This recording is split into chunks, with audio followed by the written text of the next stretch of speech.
co-host sudah. Omja sudah ready co-host. Live transkrip.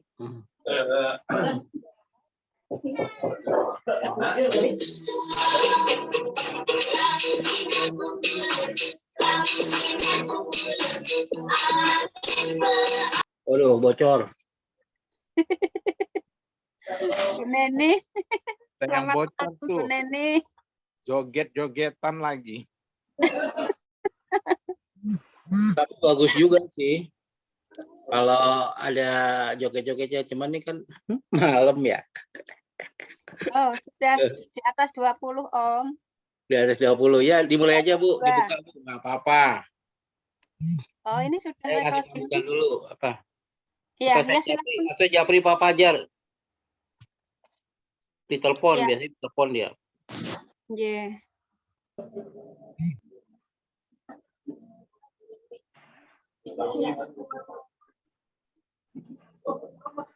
Udah lumayan nih Om Jai, 22. Ya, ya. Belum bisa, Om. Saya buka nanti langsung di ini sama Bu Patun ya. Ya. Belum Ya. bisa, Om. Hah? Belum bisa masuk. Apanya masuk? Saya ngebel Pak Fajar belum bisa. Belum bisa ya? Oke. Om, saya coba aja. Ini bentar. Bentar. Assalamualaikum Biasanya kalau Pak Om Jai Fajar. cepet. Ini sudah pukul 19.30 Pak Fajar. Oh.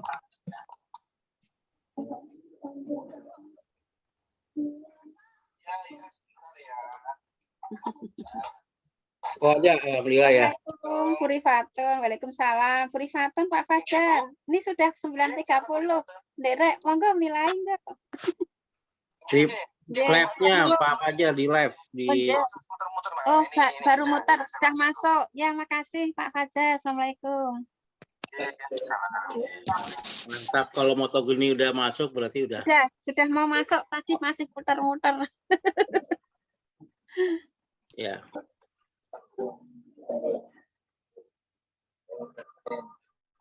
Loh ini Pak Fajar adiknya apa kakaknya nih? Kalau jenggotnya banyak berarti kakaknya Pak Fajar. Halo, cek. Ya, selamat malam Pak Fajar. Ya, suara saya menggema, wih. Iya, Ya. betul. Iya. Waduh, mantap Pak Fajar. Mantap itu. Di studio itu, Bu.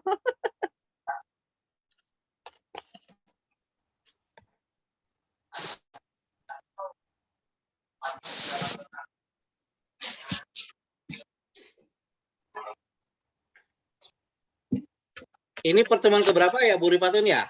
4, Om. 4 ya. Oh. Ya. Jadi buat teman-teman yang baru yang belum bergabung ke WA Group bisa hubungi nomor cantik 081591555510. Ya. Ini bukan nomor penipu ya, itu nomor Om Jai yang asli. Nah, kalau ada penipu yang pakai foto Om Jai tapi nomor WA-nya bukan nomor cantik, itu berarti Papa minta pulsa ya. Ya. Kalau Om Jai minta pulsa itu nggak 200.000, mintanya 300. Taruhnya keluar dari situ. Ya. Om Jai banyak, makanya banyak yang ngikut. Iya, maklum lah. Kita mulai ya live streamingnya ya. Ya, Pak Fajar, terima kasih.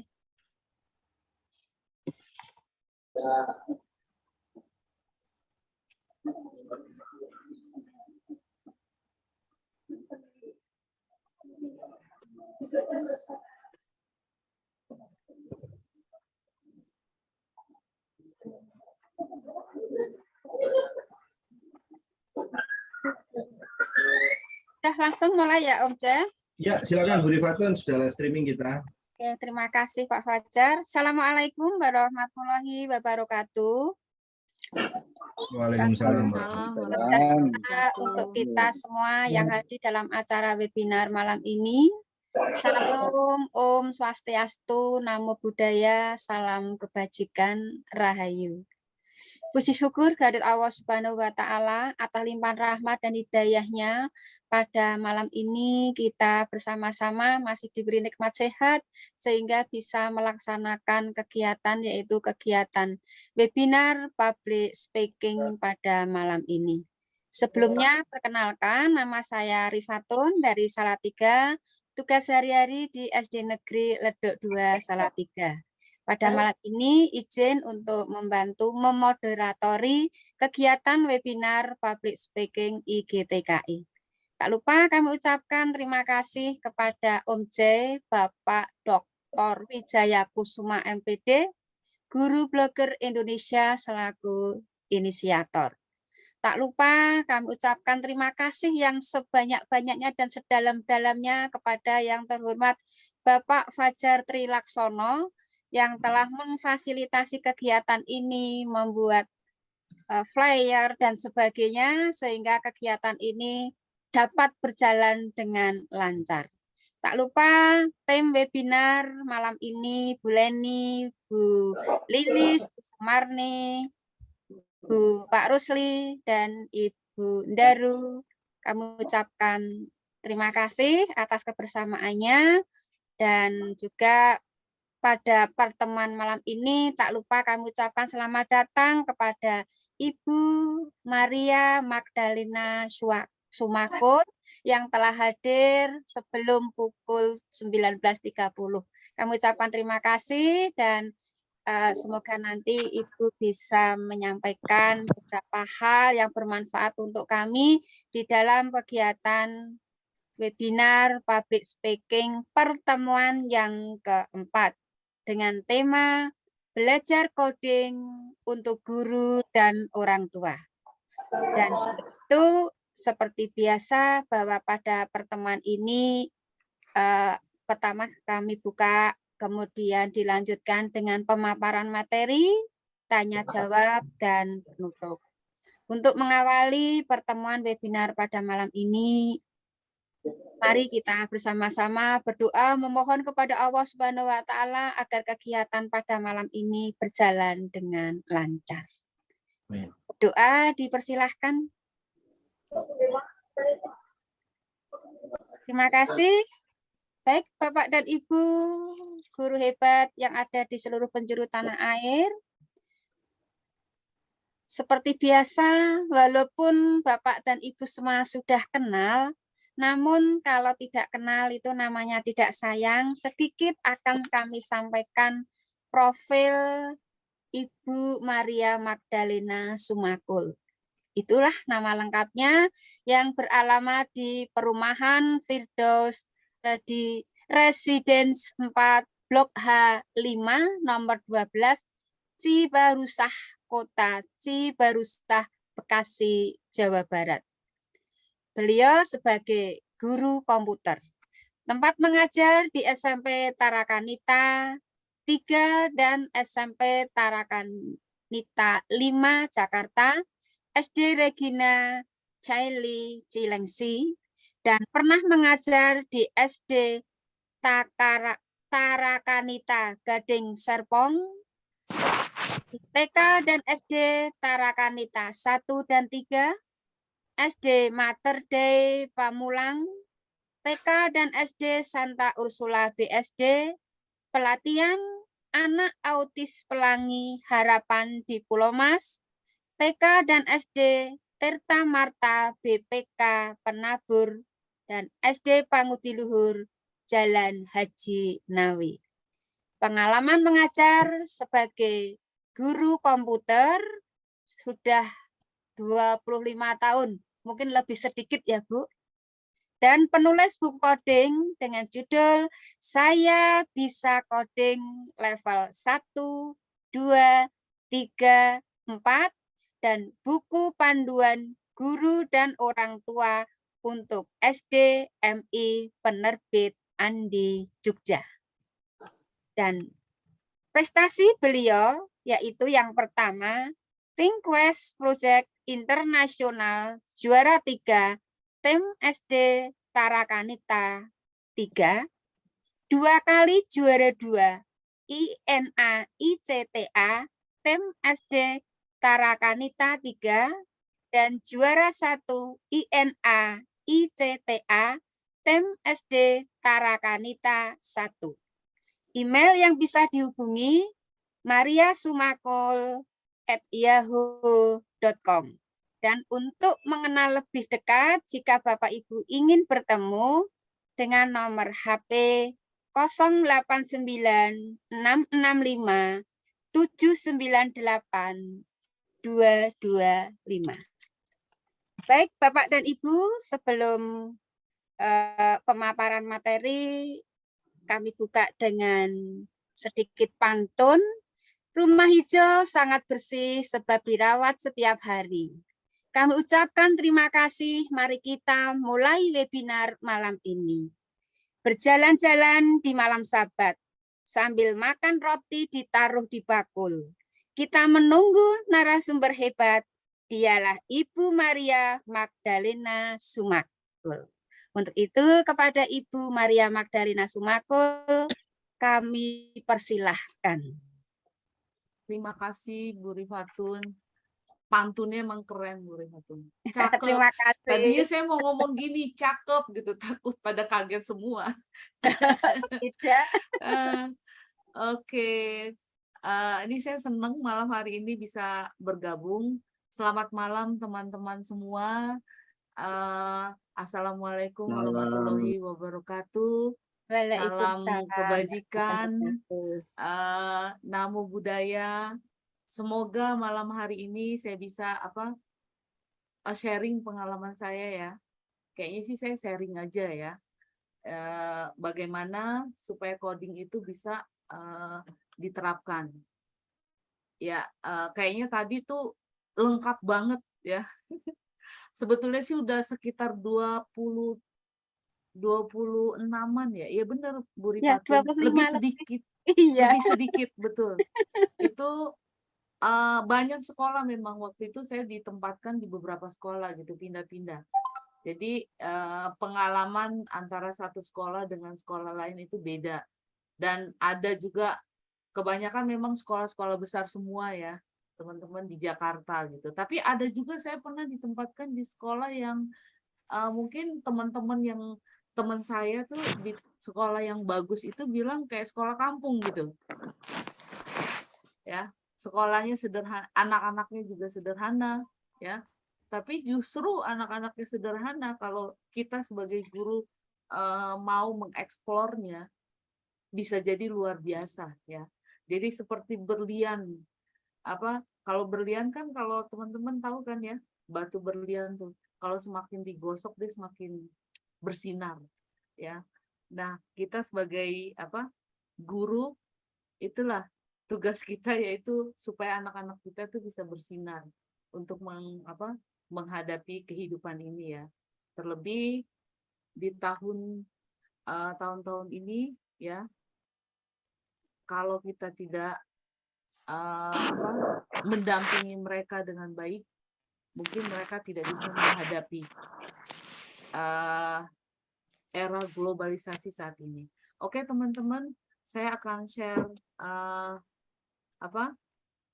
PPT saya dulu. Bisa ya Bu Rifatun ya? Bisa, dipersilahkan Ibu. Oke, terima kasih. Nah ini tidak jauh beda nih teman-teman. Sebetulnya sih hampir sama ya. Ini saya akan bagikan. Dia masih loading. Ya, sudah tampak jelas. Sudah kelihatan ya? Iya. Tapi ini langsung ke halaman yang, nah ini dia. Nah ini teman-teman belajar coding untuk guru dan orang tua. Kenapa kita harus belajar coding gitu? Saat ini kita menghadapi revolusi industri yang sudah masuk ke 5.0 ya. Tapi Indonesia saat ini masih baru masuk ke revolusi industri 4.0 ya. Baru masuk gitu loh, belum ada di dalamnya ya. Nah, waktu sekitar bulan September kalau nggak salah, Oktober ya, kebetulan saya, Om Jai, dan ada teman Covid juga satu Pak Ruri kalau nggak salah ya, diundang oleh Kemendikbudristek untuk memberi masukan apakah pembelajaran coding itu perlu gitu. Itu 3 hari kita ada di sana untuk melihat kebijakan-kebijakan yang ada, maksudnya memasukkan bahwa saat ini itu perlu gitu loh. Pada saat ini yang namanya algoritma atau coding itu sangat perlu bagi anak-anak. Nah, dilihat dari konteksnya bahwa sudah ada sekolah yang menyelenggarakan coding. Kebetulan saya waktu tahun kemarin itu saya pegang SD juga ya, SD dan SMP. Nah, di situ memang full saya mengajarkan anak-anaknya selama PJJ itu. Jadi selama COVID kami PJJ itu mengajarkan coding full. Jadi mereka baik yang kelas 1 SD, kebetulan saya ditugaskan juga untuk mengajar anak kelas 1 SD. Waktu itu kelas 1, 4, dan 5. Sedangkan yang kelas 2, 3, dan 6 itu teman saya. Dan SMP dari kelas 7 sampai 9 itu saya sendiri gitu. Nah, di situ saya memasukkan coding. Sebetulnya sebelumnya itu sudah ada gitu coding. Tapi bentuknya kan informatika ya. Pertemuannya itu tidak banyak gitu. Jadi kayak coding apa nih? Kita mau ngajarin coding animasi nih. Cuman 3 kali pertemuan kayak seperti itu. Nah, di PJJ itu full, teman-teman. Jadi dari semester 1, semester 2 itu full coding. Semester 1 tuh saya kasih animasi. Pas pertengahan itu baru saya masukkan coding untuk game ya. Baik itu kelas 1, 4, dan 5. Dan yang lebih kerennya lagi, anak-anak kelas 1 SD itu excited banget ya. Senang sekali mereka belajar coding. Ternyata mereka itu antusiasnya luar biasa. Suatu hal yang baru yang belum pernah mereka dapatkan ya. Karena kan mereka baru ke SD gitu. Dan tiba-tiba mereka mendapatkan sesuatu yang seperti yang mereka inginkan gitu. Mereka bisa belajar membuat animasi, terus mereka bisa membuat game yang sederhana, meskipun gamenya itu nggak harus yang kayak game full gitu. Cuman umpamanya dia menyentuh terus hilang, itu aja mereka udah senengnya luar biasa. Saya melihat bahwa mereka tuh antusias sekali. Dan di situ saya memberi masukan bahwa sebetulnya kita ini harusnya sudah mengajarkan, karena di luar negeri ya, di luar negeri tuh udah semuanya mereka tuh sudah berapa tahun ke belakang itu mereka sudah belajar coding. Kalau kita masih SMP dan SMA belajar codingnya ya, tapi mereka sudah mengajarkan coding itu dari PAUD atau dari TK, teman-teman. Bayangkan kayak di negara Amerika ada coding untuk anak-anak TK ada. Ya banyak, aplikasinya pun banyak. Kalau kita lihat di Play Store, teman-teman bisa lihat deh di Play Store. Itu banyak sekali aplikasi coding yang diciptakan oleh ya teman-teman yang di luar itu untuk pembelajaran coding di anak-anak tingkat TK. Nah, kalau kita belum, justru apalagi TK kalau kita kasih. Karena paradigma yang lama bahwa pemrograman itu sesuatu yang tanda kutip ya, itu sulit gitu. Kalau kita lihat pemrograman waktu saya kuliah dulu, itu kan harus ngetik ya, harus ngetik programnya, ya kan? Kata pemrograman aja, kalau kita dengar aja udah, aduh pusing gitu. Karena kita akan lihat itu alur-alur programnya. Salah satu huruf atau hurufnya umpamanya harusnya S, itu jadi T, itu udah syntax error, dan itu harus dicari tuh. Nah, melihat itu, jadi pelajaran coding itu tidak cocok untuk anak SD, ya. Itu paradigma dulu. Tapi sekarang teman-teman sebetulnya coding yang saya ajarkan ini, saya sudah mengajarkan itu dari tahun 2009 ya. Waktu itu memang saya ajarkan ke anak-anak ya coding Scratch ini dari tahun 2009. Jadi mereka sebetulnya sudah dapat, tapi pertemuannya itu hanya 5 kali atau 3 kali ya. Karena kan bentuknya nggak harus coding semua gitu, masih campuran dengan aplikasi lain gitu. Nah, itu bisa dilihat bahwa memang kita harus mencari aplikasi coding yang memang bersahabat dengan anak gitu. Jadi membuat anak itu mau belajar coding dan menjadi senang ya. Jadi bukan suatu hal yang menakutkan. Kalau saya dulu kuliah tuh kalau itu kan harus ngetik ya. Kebetulan memang saya kuliahnya memang di komputer gitu. Jadi tahu gitu. Dulu zaman saya tuh programnya kayak C++ dan sebagainya ya. C++ belum ada. Adanya COBOL, terus banyak lagi yang berat-berat tuh, teman-teman. Kalau C++ itu ke sini, JavaScript, jumlah itu sekarang-sekarang ini ya. Nah, sekarang-sekarang ini ada. Nah, itu teman-teman salah satu akhirnya kami beserta Om Jai memberi masukan bahwa sebetulnya ada loh coding yang menyenangkan untuk anak. Dan anak perlu belajar dari sekarang. Kenapa perlu? Nah, teman-teman saya akan paparkan di PPT ini ya. Oke. Nah, ini perlu karena di sini menghadapi tantangan pada era revolusi industri 4.0. Nah, pendidikan dituntut untuk bisa berubah, termasuk pendidikan pada jenjang dasar dan menengah. Era pendidikan yang juga dipengaruhi oleh revolusi 4.0 disebut dengan pendidikan 4.0 yang mempunyai ciri pemanfaatan teknologi digital dalam proses pembelajaran yang dikenal dengan sistem cyber atau cyber system yang mampu membuat proses pembelajaran berlangsung secara kontinu tanpa batas ruang dan tanpa batas waktu. Jadi sekarang kita bisa belajar ya di era ini lewat Zoom aja juga kita bisa belajar ya. Kalau dulu Zoom itu hanya dipakai oleh bos-bos untuk rapat, ya kan? Kepala jenjang atau bos perusahaan besar, dia lagi ada di mana, Zoom dipakai. Tapi sekarang yang keren, anak TK juga sekarang mau nggak mau harus memakai teknologi itu untuk belajar. Karena COVID ya. Jadi anak TK pun dibantu sama mamanya di sampingnya, meskipun harus ada mamanya nih. Tapi kan tetap dia memakai itu ya, Zoom itu. Jadi sekarang tuh tanpa ada ruang dan batas waktu ya. Jadi semuanya itu menggunakannya.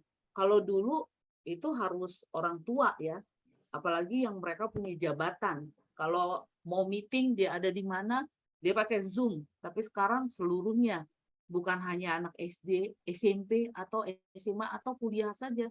Anak TK, PAUD pun, waktu PJJ ini, mereka pakai Zoom, teknologi yang ada ya. Terus guru, sebab itu guru dituntut mampu memberikan kepada siswa keterampilan yang dibutuhkan. Ya salah satunya ya keterampilan untuk menggunakan teknologi yang ada ya. Nah, di pembelajaran harus menunjukkan merujuk pada 4 karakter belajar abad 21, yaitu karakternya berpikir kritis dan pemecahan masalah, kreatif, inovasi, kolaborasi, dan komunikasi. Nah, semua ini mungkin kalau kita tahu saat ini dengan kurikulum yang baru, ya, kurikulum Merdeka Belajar, ini ada ini semua, ya. Jadi anak-anak tuh dituntut untuk lebih kreatif. Bukan berarti kurikulum 2013 atau kurikulum yang sebelumnya itu tidak kreatif ya, teman-teman. Sebetulnya lebih dituntut lagi gitu di kurikulum yang baru ini. Terus mengapa perlu belajar coding? Nah, ini yang harus kita tahu, teman-teman, bahwa coding merupakan salah satu jalur yang bisa ditempuh untuk menguasai kemampuan tersebut atau kemampuan pemrograman ya. Karena selain menuntut untuk mampu berpikir kreatif di coding ini ya, coding ini juga dapat membiasakan anak itu berpikir secara terstruktur, sistematis dan efisien. Karena pada saat mereka belajar coding, teman-teman, mereka akan sama aja kayak umpamanya mereka membuat animasi nih, burung terbang lah, animasi burung terbang. Itu kan langkah-langkahnya terstruktur ya. Bagaimana umpamanya supaya dia bisa terbang, animasinya seperti apa? Ada susunannya. Terus dia bergerak itu seperti apa? Jadi terstruktur. Nah, anak-anak akan belajar seperti itu. Dia berpikir terstruktur. Dan kreatifnya di mana?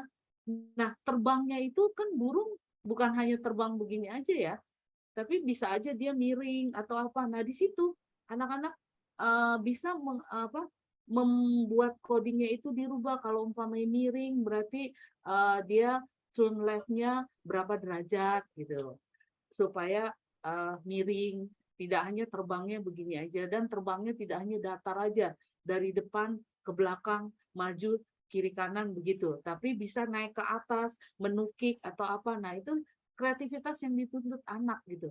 Kita memancing mereka untuk bisa membuat burung itu bisa terbang ke segala arah ya. Nah, itu kreativitas, sistematisnya dan efisien, dan biasanya secara sistematis ya. Jadi anak-anak tuh di coding itu mereka belajar banyak ya, termasuk logik juga, teman-teman. Logik, bagaimana mereka berpikir bahwa sesuatu, kalau mereka membuat animasi itu pasti tidak pasti bisa gitu loh. Atau game lah, membuat game ya, pasti jadi. Gimana caranya game itu jadi? Biasanya masing-masing anak itu beda. Ada yang satu anak ini membuat game itu hanya mungkin codingnya itu cuma 1 lembar ya. Kayak saya dulu waktu buat program ya di kampus, itu masing-masing kami itu beda. Saya orangnya simple, jadi ya paling cuma 2 lembar gitu. Tapi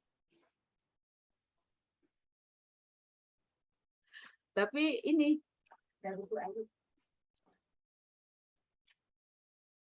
oke. Maaf teman-teman ya, ada iklan dikit. Tunggu sebentar. Apa ini? Oke, jadi teman-teman bahwa yang tadi membuat game itu, kalau saya mungkin hanya 2 lembar, tapi ada yang berlembar-lembar teman-teman. Ada yang sampai panjang gitu logikanya. Nah, contohnya seperti kayak saya umpamanya dari saya sini nih, umpamanya posisi saya itu ada di sekolah lah, Tarakanita 5 kan ada di SMP tuh, ada di Barito ya. Itu dekat dengan Blok M Plaza gitu.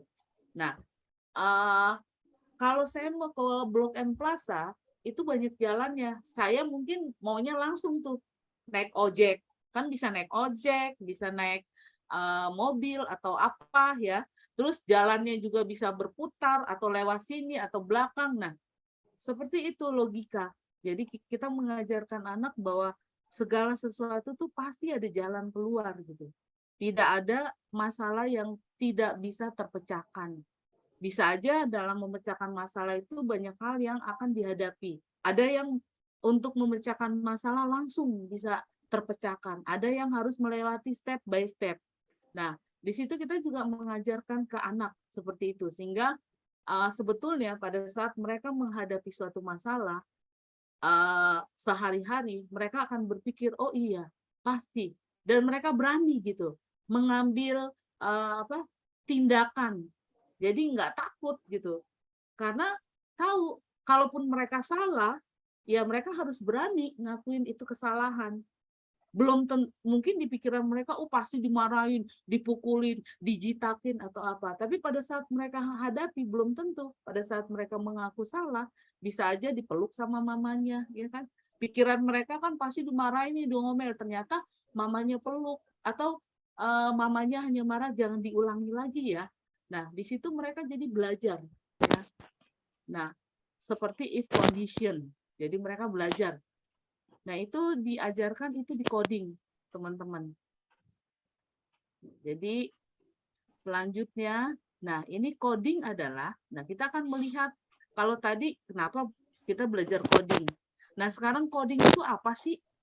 Ya, ini sekarang ini bahasa kerennya memang lagi ngetren nih teman-teman, coding.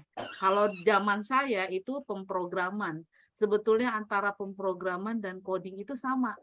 Ya, cuman bedanya lebih dikerenin lagi gitu loh. Kalau dulu kalau kita mau ngumpul-ngumpul gitu para programmer yuk kita coding yuk. Nah, akhirnya sekarang memakai bahasa coding gitu. Nah, coding sendiri adalah aktivitas atau kegiatan menulis ya. Kegiatan menulis kode-kode program pada komputer dengan bahasa pemrograman tertentu seperti JavaScript, ya, C++, dan lainnya. Agar komputer atau perangkat mobile bisa melakukan apa yang diinginkan.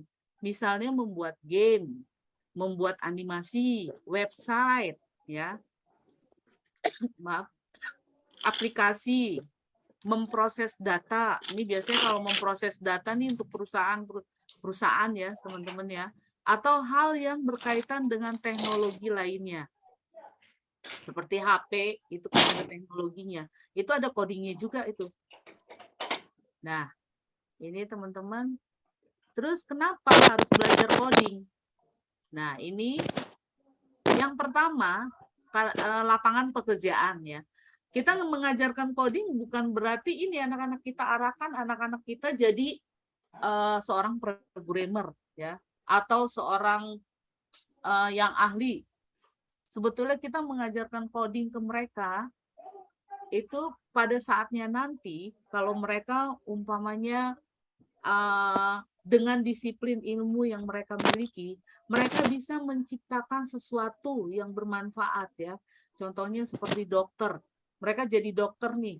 Mereka bisa menciptakan alat untuk melalui coding, mereka ciptakan alat untuk bisa menyembuhkan penyakit. Atau mereka bisa bikin aplikasi kesehatan, ya kan, untuk memberikan informasi gitu, aplikasi informasi tentang COVID umpamanya, atau tentang penyakit yang baru, ya. Nah itu adalah satu keahlian. Bukan berarti saat ini anak-anak kita umpamanya dari SD kita ajarin coding, kita arahkan untuk jadi programmer. Tidak. Mereka tetap jadi diri mereka sendiri, tapi minimal kalau mereka mau menciptakan sesuatu, mereka sudah ada dasar. Ya, teman-teman ya. Pada saat mereka ke SMA, ada pelajaran coding, mereka sudah mengerti. Dan mereka bisa mengembangkan diri. Apalagi kalau mereka kreatif, mereka bisa menciptakan sesuai dengan keahlian mereka. Umpamanya insinyur, kalau mereka jadi insinyur, mereka bisa menciptakan alat bagaimana mengukur tekanan gedung itu supaya tidak roboh. Apa aja umpamanya dibutuhkan semen itu berapa. Nah, itu kan satu keahlian ya teman-teman ya. Itu memang perlu sesuai bidangnya. Melalui coding itu mereka belajar coding, mereka bisa ciptakan atau mereka ciptakan aplikasi pengetahuan tentang kalau bangunan itu kuat harus seperti apa. Nah, itu informasi itu bisa dalam bentuk website. Nah, seperti Om Jai itu buat blog. Nah, sekarang banyak dokter-dokter punya blog ya, blog pribadi. Bukan hanya dokter sebetulnya. Semua orang sekarang sudah lari ke blog untuk mempromosikan diri mereka. Ya, atau untuk berbagi ilmu mereka ke banyak orang. Jadi pada saat orang mengetik di Google Search tentang umpamanya gedung, nah mereka nanti akan ada nama ini yang berhubungan dengan informasi tentang gedung. Nah, pada saat diklik websitenya itu ada informasi apa-apa di dalamnya. Nah, seperti itu teman-teman ya. Jadi yang pertama lapangan pekerjaan. Jadi sekarang ini lapangan pekerjaan dituntut anak-anak kita tuh untuk perusahaan ya, tenaga IT yang handal di program ya, programmer. Minimal mereka tahulah nih. Terus yang kedua mengasah kemampuan problem solving. Melalui belajar coding, anak akan terbiasa mengatasi masalah dengan logika seperti tadi yang saya sebutkan dan bukan dengan emosi. Kadang kan anak-anak kita emosi ya, main hantem. Nah, itu dia kayak tawuran atau apa. Nah, dengan belajar coding ini diusahakan meminimalisir kalau mereka itu jadi tawuran gitu. Karena kan mereka bikin game yang mereka suka. Tinggal bagaimana guru mengarahkan, memotivasi mereka untuk mereka suka. Semua itu tergantung gurunya ya teman-teman ya. Nah di sini emosi mereka jadi ini. Karena apa? Untuk membuat game itu harus belum tentu saat mereka buat langsung selesai. Harus sabar mereka. Harus ini dulu ada terstruktur ya, terus mereka harus begini dulu, bikin game kan pertama ngerancang dulu, terus ada skornya, dari skor terus ke level, dari level terus ke untuk umpamanya rancangan game fullnya gimana, awal mula gamenya. Nah itu ada step by stepnya teman-teman. Jadi emosi mereka melalui membuat game itu jadi terkendali ya. Mereka belajar untuk mengendalikan emosi. Enggak langsung mereka banting marah-marah, enggak jadi nih, capek aku nih. Ya, tapi mereka malah terpancing untuk bisa terus berusaha untuk harus jadi nih. Wah, keren nih kalau udah jadi nih. Nah, di situ jadi emosi mereka jadi terkendali. Dan ada tantangan sendiri buat memecahkan masalah. Menggunakan otak bukan otot ya. Jadi di sini mereka belajar supaya otak mereka bisa berguna gitu, bukan otot mereka. Kalau dulu kan bayangin teman-teman, otot ya yang bekerja, bukan otak. Pokoknya ada apa-apa, udah tawuran. Ayo tanding lah di lapangan atau di jalan mana gitu. Nah, kalau sekarang itu dengan adanya coding kita ajarkan ke anak-anak supaya ayo kalau kita mau maju, kalian harus punya kreativitas yang tinggi, harus bisa mencipta. Nah, di sini kita bawa mereka untuk berkreativitas ya. Nah, terus yang ketiga membentuk kepribadian. Belajar coding dituntut untuk disiplin karena emang harus disiplin nih belajar coding, bertanggung jawab dan pantang menyerah. Jadi nggak langsung menyerah, nggak jadi, udahlah capek lah. Nah, di sini anak-anak belajar harus jadi nih. Dengan jadi itu mereka memang harus melewati banyak tantangan. Nah, di situ akhirnya mereka belajar ya. Dan juga memahami orang lain. Jadi mereka tidak akunya sendiri, tapi mereka bisa memahami orang lain juga. Ternyata ya, apalagi mereka berkolaborasi ya. Dulu yang teman-teman tahu tuh ThinkQuest Project itu adalah kolaborasi. Jadi waktu itu saya ikut itu sebetulnya kalau negara lain itu antar negara bisa ya. Tapi Indonesia itu hanya antar ini murid. Sebetulnya bisa sih antar sekolah juga, tapi waktu itu saya enggak. Jadi murid-murid saya aja yang di kelas itu yaitu ya alhamdulillah teman-teman menang. Ya, saya juga dapat laptop gitu loh. Buah dari kemenangan. Oke, kita lanjut teman-teman. Yang keempat apa? Oh ya, nih sorry, hanya 3 ya. Kapan sebaiknya anak mulai belajar coding? Nah, ini dia nih. Nah, ini mungkin teman-teman tahu ya, Pak Karismiaji ya. Pak Indra lah ya, yang terkenal Pak Indra. Nah, ini menurut Pak Indra, ini saya pakai nih ya. Anak usia dini, karena dari anak usia dini ya, sebetulnya kita belajar coding itu perlu diajarkan karena mereka masih polos pemikirannya. Memiliki pikiran yang lebih dinamis sehingga bisa lebih cepat menyerap ilmu pemrograman atau coding komputer. Edukasi akan teknologi di dunia digital sejak dini penting, sehingga anak tidak hanya menikmati informasi, juga terlibat dalam pengerjaannya. Saat ini saya melihat teman-teman dilema juga, ya, apalagi kalau saya lagi di ruang publik, itu saya melihat orang tua zaman sekarang itu ya udah HP dikasih ke anak, yang penting anak diem gitu. Disetelin lah YouTube gini-gini, ya kan, dikasih lihat YouTube nyanyi. Ada yang lebih parah lagi, tanpa sadar anaknya itu buka yang macem-macem. Nah, mamanya nggak sadar gitu. Nah, itu lebih parah. Ya. Bagaimana supaya kita bisa mengatasi itu? Nah, dengan ini kita ajarkan coding ke anak dari kecil, dari sejak dini, karena mereka memang pikirannya masih murni ya, masih dinamis lah. Kita masih bisa memasukkan pengetahuan, tapi ada tapinya juga, harus disesuaikan dengan umur. Jangan anak SD kita kasih suruh nulis JavaScript gitu, coding, ketik. Wah, udah stres duluan. Lihat huruf-hurufnya aja udah nggak mau dia, nangis dia. Ya, teman-teman. Nah, ini jadi dari sejak dini ya, sebaiknya anak sudah mulai belajar coding. Nah, ini mengapa perlu diajar coding sejak dini? Yang pertama, karena coding sangat bermanfaat, teman-teman. Benar, sangat bermanfaat untuk melatih dan mengasah kreativitas anak dalam berpikir. Seperti tadi saya sudah jelaskan, selain itu juga coding dapat melatih nalar, ya. Jadi banyak nih, coding itu banyak sekali ilmu yang anak-anak tuh bisa pelajari tanpa mereka sadari, teman-teman. Ya, ini nalarnya, logikanya, konsep anak dalam berpikir, terutama dalam memecahkan masalah atau memecahkan permasalahan. Ini penting nih, karena kalau kita lihat pada tahun berapa tuh di Jepang maupun di Korea itu banyak anak-anak yang bunuh diri, ya.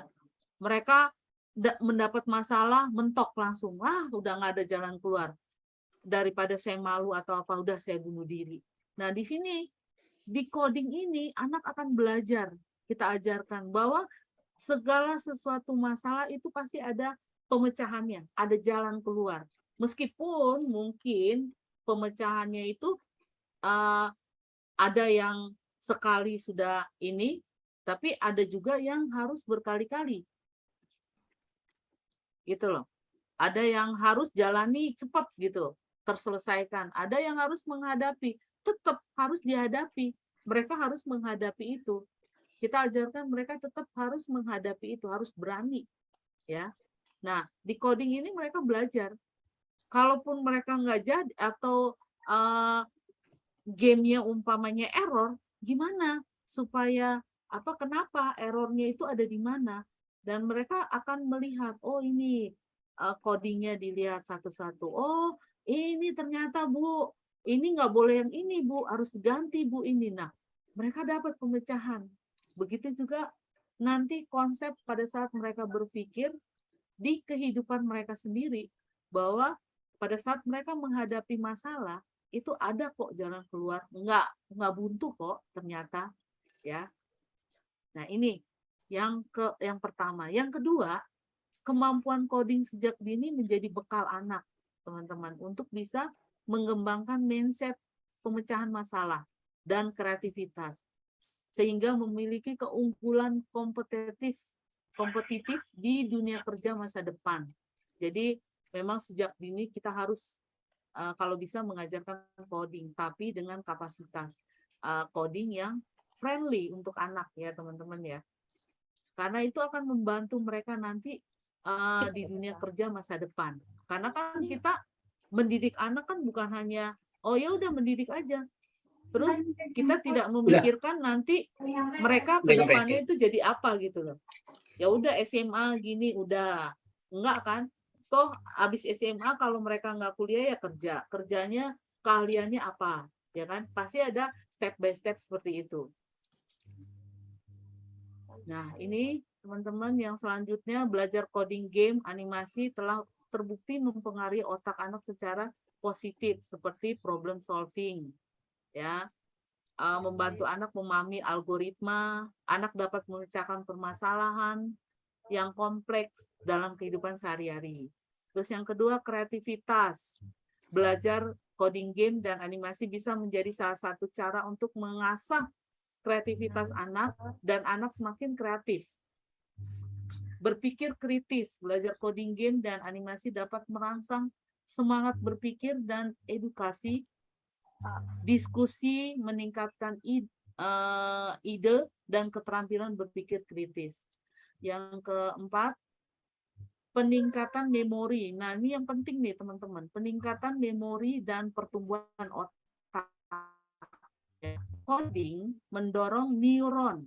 Jadi di otak kita tuh ada neuron baru untuk tumbuh dan membantu menghubungkan ke area otak yang bertanggung jawab untuk pembentukan memori, orientasi spasial dan perencanaan strategis. Pertumbuhan otak menjadi 3 kali lipat dan memperkaya memori sekitar 65%. Nah, ini ya. Ini sangat penting sekali, ya. Terus yang oh ini salah nih, bukan 3, kelima. Maaf. Pengembangan kepribadian. Ini juga penting nih, teman-teman. Ya. Belajar membuat game dan animasi memungkinkan anak untuk menggunakan keterampilan yang berbeda secara bersamaan untuk menciptakan koneksi yang berbeda dan membuat pengalaman belajar mereka menjadi lebih berharga dan menyenangkan. Jadi sebetulnya tujuan anak-anak belajar coding itu jadi mereka punya pengalaman belajar ya, teman-teman ya. Pengalaman belajar menjadi lebih berharga dan menyenangkan gitu. Bagaimana caranya ya dengan coding. Sebetulnya teman-teman coding itu bisa juga bukan hanya belajar komputer ya, teman-teman. Bisa juga untuk ini sains. Anak-anak bisa menciptakan umpamanya gunung meletus nih, animasi gunung meletus atau fotosintesis ya. Bagaimana dari fotosintesis, bukan fotosintesis, apa tuh yang dari kepompong tuh fotosintesis itu ini ya apa daun gitu. Nah itu juga bisa teman-teman, metamorfosis ya, fotosintesis itu daun itu bisa proses fotosintesis atau proses dari kepompong menjadi apa kupu-kupu. Nah itu bisa ya. Terus proses tumbuhan nih dari benih kecil yang ditanam, terus tiba-tiba tumbuh berdaun satu, terus lama-lama besar, berdaunnya banyak, terus lama-lama rimbun, akhirnya berbuah, terus rontoklah daunnya, rontoklah buahnya, rontok daunnya menjadi atau kuning itu juga bisa teman-teman kita ajarkan. Jadi sebetulnya coding itu bukan hanya untuk guru komputer aja, bisa juga untuk storytelling, untuk guru bahasa Indonesia storytelling ya, mengajarkan apa bercerita di coding ya, bikin animasi. Nah, itu menyenangkan. Jadi memang di sini kita menciptakan belajar menjadi lebih berharga dan menyenangkan. Banyak dibagi 3 atau dibagi 5. Nah, bagaimana mengajarkan coding pada anak? Nah, ini teman-teman. Mengajarkan coding untuk membuat game ya dan animasi, karena animasi dan game adalah salah satu yang dianggap menarik untuk dipelajari. Apalagi nih anak kelas 1 SD, teman-teman. Saya tuh ngajarin animasi, excitednya luar biasa. Ibu, mereka mau presentasi loh, bayangin kelas 1 SD, Bu, aku mau dong share screen dong. Nah, coba, jadi biasanya terakhir itu saya share screen ya. Coba dilihat dari mereka angkat tangan ya. Jadi raise hand. Oh, ada Bu Mihaisni sudah angkat tangan. Silakan Bu, mau tanya apa sebelum saya lanjutkan? 4 pizza dibagi sama 5 orang. Bumi Hesni, Bu Rifatun, apakah ada pertanyaan nih? Karena ada yang angkat tangan. Ada Iya, yang mungkin bocor itu suaranya, ada yang bocor. Oh, ada Oh, yang ya. bocor ya? ya kami bantu, kami tutup. Oke. Nah, ini teman-teman. Jadi anak kelas 1 SD bikin apa? Game senengnya luar biasa ya. Animasi, terutama animasi. Itu berebutan mereka presentasi, teman-teman. Bu, aku mau kasih lihat dong. Wah, unik, bentuknya unik-unik sekali. Apalagi mereka bikin game. Itu mereka senang sekali ya. Kadang mereka buat, Bu, kalau aku bikin gini gimana? Oh, bagus. Jadi kita menciptakan pengalaman belajar yang menyenangkan ya teman-teman ya. Nah itu seperti itu. Belajar coding game animasi bisa menjadi media untuk mendorong pembelajaran dan memainkan peran dalam proses tumbuh kembang otak anak.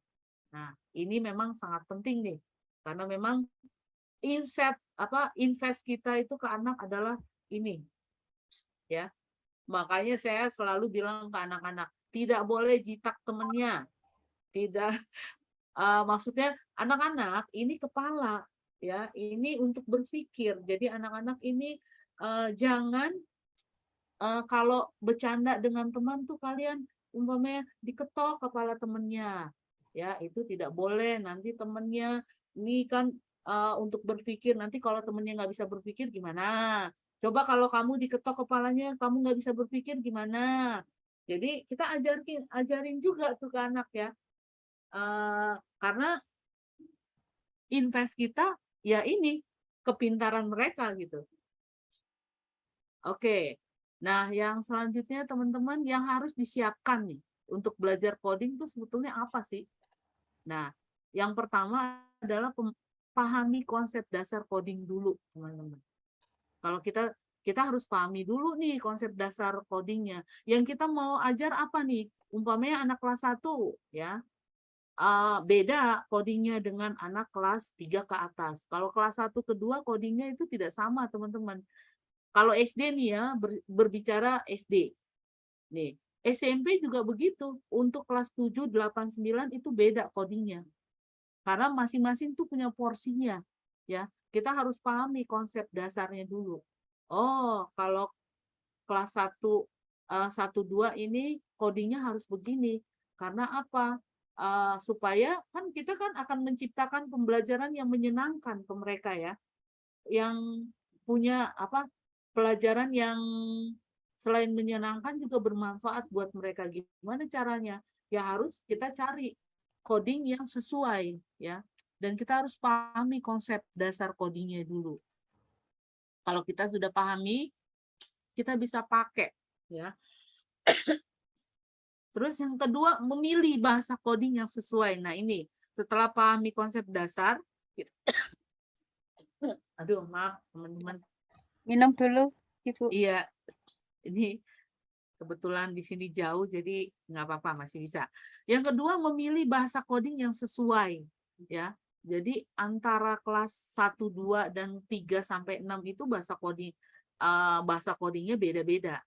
Kalau saya kelas 1, 2 itu codingnya Scratch Junior ya, karena Scratch Junior itu teman-teman bisa di tab, bisa di komputer, bisa di laptop, bisa juga di Android ya. Jadi dia itu friendly lah. Kita bisa mengajarkan tidak harus di lab komputer ya. Apalagi PJJ. Waduh, PJJ itu kan belum tentu semua anak itu punya laptop ya teman-teman ya. Yang harus kita pahami bahwa anak-anak kita tuh belum tentu semuanya punya laptop. Apalagi laptop itu adalah sampai saat ini adalah satu barang yang lumayan mahal gitu loh. Apalagi di daerah ya. Bukan berarti di daerah tidak bisa beli, banyak kok yang bisa. Tapi kita ambil yang ya itu bukan barang yang inilah ya, yang umum lah ya. Jadi codingnya juga kita harus sesuaikan apa yang bisa semuanya pakai. Kalau dia tidak punya laptop atau dia tidak punya komputer PC, dia tidak punya tab kan juga lumayan ya harganya. Dia umpamanya papanya hanya punya HP HP bisa. Nah, Scratch Junior itu bisa di HP Android ya teman-teman ya. Bisa dipakai. Nah, itu untuk kelas 1 2. Itu kita harus tentukan juga tuh. Nah, kalau untuk yang kelas 3 4, codingnya itu udah harus agak banyak gitu loh. Beda dengan 1 2. Kalau 1 2 codingnya harus sederhana. Karena sifatnya menyenangkan. Jangan kita langsung kasih JavaScript. Waduh, udah ngamuk-ngamuk, nangis, nggak mau kita kasih Scratch 3 lah, nggak mau belajar dia. Karena waktu itu sempat ada orang yang presentasi, dia menggunakan Scratch 3 untuk kelas 1. Itu anak cuman bengong, ngeliatin aja. Ya, kenapa? Karena mereka sendiri juga nggak ngerti gitu loh. Karena emang bukan buat anak kelas 1 2. Karena saya waktu itu memang sudah meneliti ya, itu berapa tahun tuh teman-teman. Saya coba di komputer club saya 2 tahun, itu kelas 1 susah ya, karena sifat TK-nya kan masih ada ya teman-teman, manja atau ini. Konsep berpikir mereka belum sampai ke situ. Jadi Scratch 3 itu batasnya itu kelas 3, teman-teman. Nah, kelas 3 ke atas itu kita bisa pakai Scratch 3 ya. Jadi kita harus bisa memilih bahasa coding yang sesuai dengan tingkat usia mereka. Terus kalau SMP kelas 7 mungkin masih bisa Scratch ya. Kita perkenalkan dulu karena kan di SD-nya belum tentu mereka dapat coding ya. Ada yang dari SD yang tidak pernah sama sekali dapat coding. Jadi kita harus menyamaratakan dulu ya, membuat konsep codingnya dulu ya. Jadi kita kasih Scratch 3.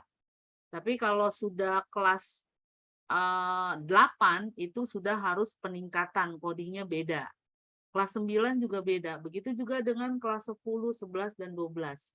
Harus ada peningkatan. Terus menggunakan buku panduan coding. Nah, ini kebetulan teman-teman, bukan saya membanggakan buku saya, enggak ya. Cuman memang saya sudah mensurvei ya, dari beberapa coding itu kebanyakan mereka ada coding yang dihapus gitu. Kayak coba deh teman-teman lihat ke searching di Google atau apa gitu. Umpamanya membuat game ini. Memang benar itu dia jadi gitu, tapi di codingnya itu pasti ada yang nggak kelanjutannya tuh kayaknya harusnya begini tuh ada yang dihapus gitu. Kalau saya terus tidak ada dasar gitu. Nah, kalau buku saya ini memang step by stepnya karena pengalaman saya mengajarkan ke anak gitu. Supaya anak mengerti nih bagaimana kan ada step by stepnya. Jadi sebelum belajar game, mereka harus animasi dulu karena game itu gabungan antara animasi, ya kan? Animasi dan algoritmanya gitu loh. Jadi mereka harus belajar animasi dulu, animasi dasarnya. Nah, itu teman-teman. Terus menyiapkan perangkat yang digunakan. Perangkat yang digunakan ya salah satunya kita juga harus memikirkan, seperti tadi saya bilang, kalau di daerah kan tidak semua yang punya laptop ya. Jadi bisa nggak perangkatnya ini pakai HP? Jadi kita cari yang bisa. Scratch 3 bisa teman-teman. Tinggal ada jaringan. Kalau dia Android-nya beda, itu pakai yang online. Nah, ini dia kesulitannya lagi kalau daerahnya itu gunung-gunung ya, itu signalnya susah. Tapi kalau mereka Android-nya lebih dari 6, itu bisa offline, jadi bisa di-download gitu. Sebetulnya Scratch 3 ini dan Scratch Junior itu sangat gampang sekali perangkatnya ya, tidak sulit teman-teman. Nah, ini terus belajar coding yang menyenangkan. Nah, kalau tadi apa yang harus disiapkan? Nah, ini anak-anak anak-anak sekolah dasar ya. Nah, teman-teman, bagaimana kita mengajarkan belajar coding yang menyenangkan? Nah, ini anak-anak setingkat sekolah dasar untuk membuat animasi dan game harus memilih aplikasi yang menarik bagi anak. Bukan hanya anak SD aja, teman-teman. SMP juga begitu ya. Pada saat awal kita mengajarkan coding, kita juga harus mencarikan coding yang tidak sulit dulu, jangan yang sulit teman-teman. Kalau kita cari coding yang sulit, mereka sudah antipati. Kayak dulu saya waktu belajar coding di kampus gitu, aduh COBOL, terus RPG, bayangin namanya RPG, sekarang udah nggak ada itu. PL1, itu zaman bahla dulu teman-teman, saya angkatan 89. Angkatan bahla ya, itu masih ada RPG, PL1, itu coding semua teman-teman. Itu biasanya adanya di perusahaan-perusahaan besar kayak di Garuda, tapi sekarang Garuda udah nggak pakai lagi kayak kayak begitu, itu udah bahla ya, itu zaman dulu. Sekarang udah lebih banyak mereka menggunakan JavaScript ya, JavaScript. Terus aplikasi yang ada saat ini juga yang anak-anak pakai kayak HP dan Android itu semua lebih banyak Java, bahasa pemrogramannya, bahasa codingnya Java. Nah, ini anak-anak dengan coding yang sedikit, nah kita harus mencari ya aplikasi yang menarik. Nah, salah satunya Scratch Junior dan Scratch 3 itu codingnya sedikit, tapi bisa jadi game gitu. Bisa jadi animasi. Karena anak-anak tuh jangan kita kasih coding banyak, teman-teman. Udah stres duluan mereka. Bagaimana dengan coding yang sedikit, mereka bisa menciptakan game. Wah, itu luar biasa, teman-teman. Mereka pasti senang. Nanti mereka sendiri malah lebih jago dibanding kita. Mereka akan cari, oh ternyata asal dasarnya kita sudah ajarkan ya. Itu mereka akan ini sendiri dengan sendirinya. Wah, aku mau tambahin ini lah, berarti aku kasih ini nih. Ini karena mereka udah terbiasa. Jadi mereka akan improve sendiri ya. Dan menjadi kreatif, menjadikan anak senang membuat animasi dan games yang kreatif. Belajar coding tidak membuat anak bosan dan takut. Belajar coding menjadi pelajaran yang menyenangkan. Memang kan tujuannya kita menciptakan belajar yang menyenangkan ya, dan yang bermanfaat tapi menyenangkan. Nah, ini dengan coding. Nah, teman-teman, itu paparan saya. Terus ini buku saya, promosi ya Bu Rifatun ya. Ya, betul. Ini promosi buku saya. Kebetulan teman-teman, buku saya ini memang tidak mahal ya. Memang sengaja saya bilang ke penerbit bahwa tujuannya kan supaya anak-anak Indonesia itu bisa belajar coding gitu. Bukan hanya di kota besar, tapi kalau bisa ya di seluruhnya. Ya kan merdeka belajar ya teman-teman ya. Ya semua merdeka dong belajar coding. Di daerah juga harus merdeka juga bisa belajar coding. Kalau di kota ini belajar coding itu mahal teman-teman. Ya, ada salah satu di Casablanca tuh itu bisa per paket itu bisa berapa juta gitu. Itu untuk belajar coding teman-teman. Nah, kenapa saya tulis buku ini? Karena saya pengalaman keponakan saya itu seneng game ya. Akhirnya dia tidak memikirkan diri sendiri. Jadi apa-apa game. Emang pinter anaknya. Codingnya itu jago. Tapi dia tidak bisa memanage diri sendiri. Ya, sebetulnya dia bisa membuat game atau apa gitu, yang hal yang bermanfaat. Tapi tidak ada yang menuntun dia, membantu dia untuk ke situ. Jadi dia sempat jadi hacker ya teman-teman. Jadi dia obok-obok itu website orang ya. Terus saya bilang, kenapa kamu jadi hacker? Iya, aku mau kasih tahu ke mereka kalau website mereka itu harus apa? Harus dikasih pengaman. Dia bilang gitu. Saya bilang ya jangan begitu, saya bilang. Atau program orang gitu diobok-obok sama dia bisa tembus. Nah itu hacker seperti itu. Saya bilang tidak boleh seperti itu. Saya juga mengajarkan anak, kalau bisa kalian membuat sesuatu yang bermanfaat, berguna untuk banyak orang gitu. Tidak merusak orang. Nah, ya sekarang lumayan sih dia udah kerja di apa? Jadi programmer juga ya. Tapi ya prosesnya panjang, teman-teman. Jadi ini memang saya ingin anak-anak Indonesia itu lebih ngapain sih main game. Sebetulnya main game itu memang ada sekarang profesinya ya. Gajinya juga gede, puluhan juta.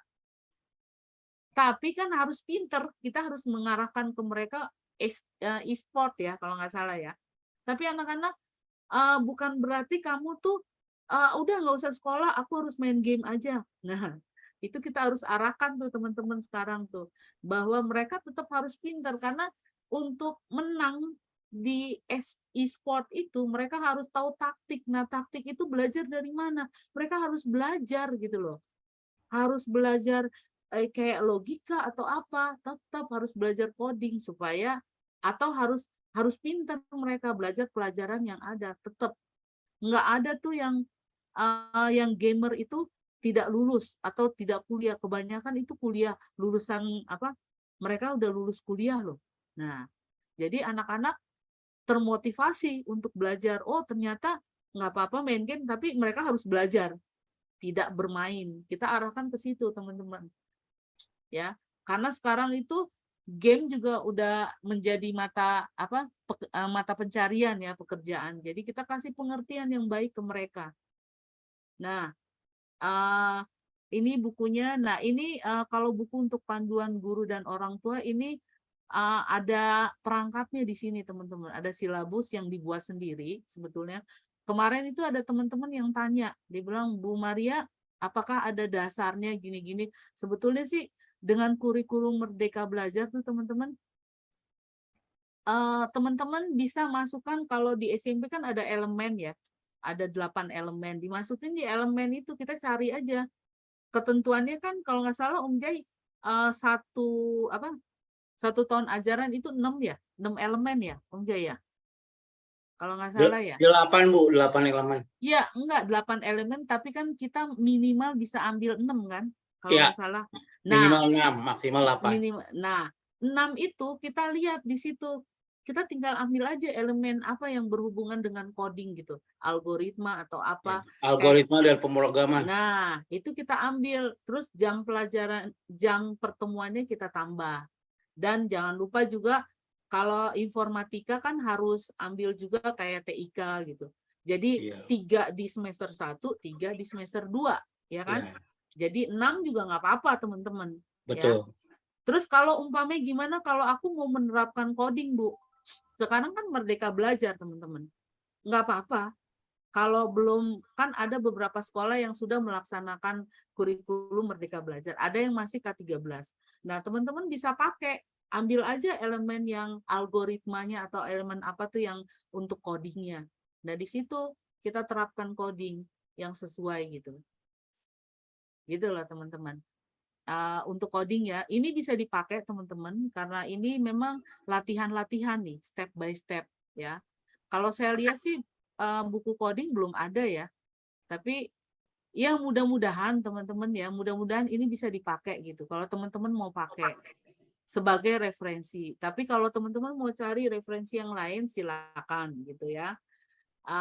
Di yang buku guru ini sudah ada nih contohnya, jadi teman-teman bisa merubahnya atau mau mengikutinya juga monggo gitu. Terus kalau ini lebih ke tips trik ya di buku guru ini.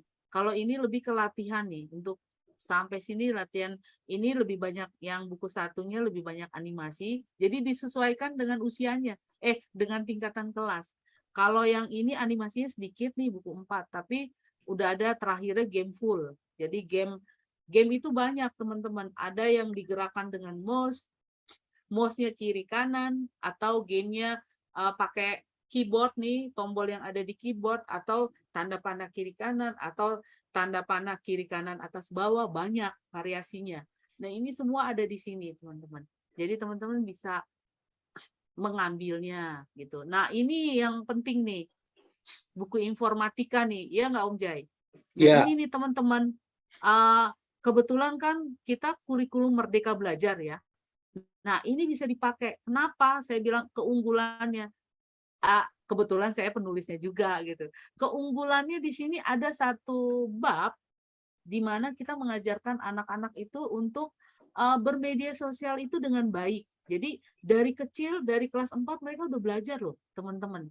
Bagaimana bermedia sosial. Ini ada tuntunannya.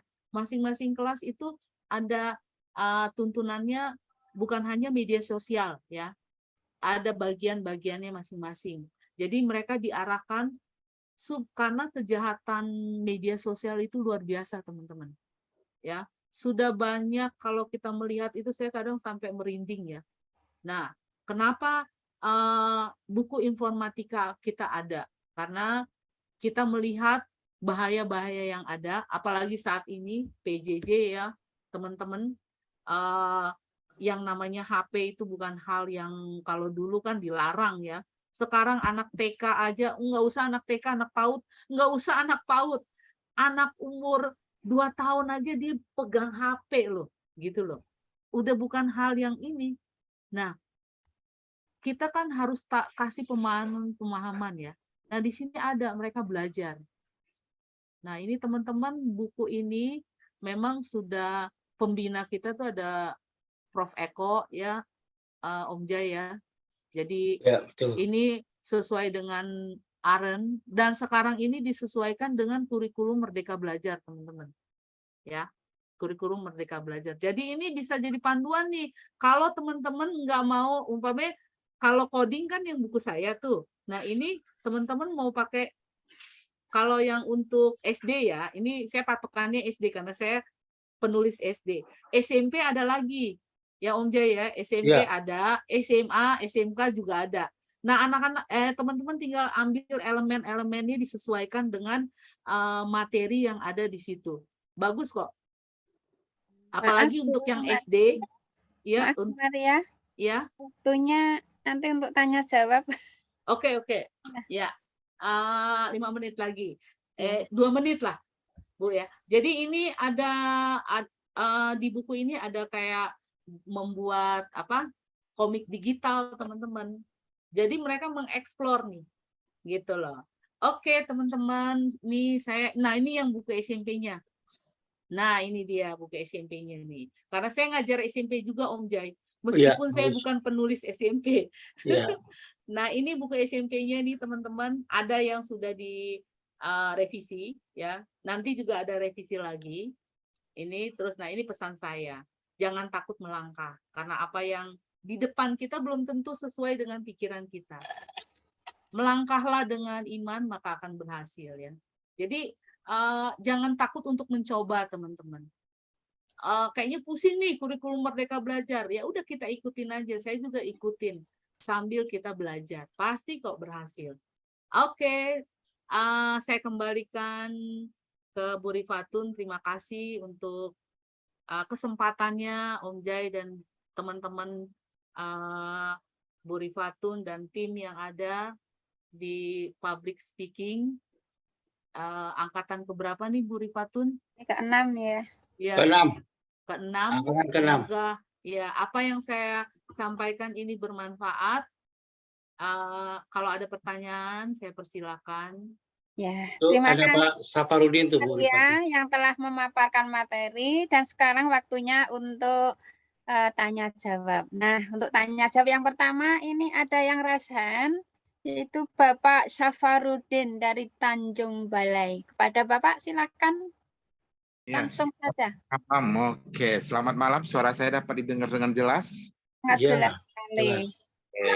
Terima kasih untuk moderator, narasumber hebat kita malam hari ini, Amin. Maria Subakul. Iya, Pak. Sebelum ke pertanyaan, saya sedikit berkomentar dulu. Saya guru bahasa Inggris, bidang studi sosial lah boleh saya katakan.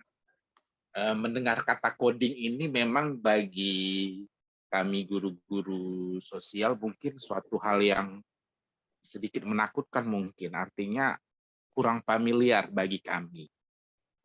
Mungkin bagi guru-guru eksakta juga sudah terbiasa, meskipun ada juga yang tidak paham.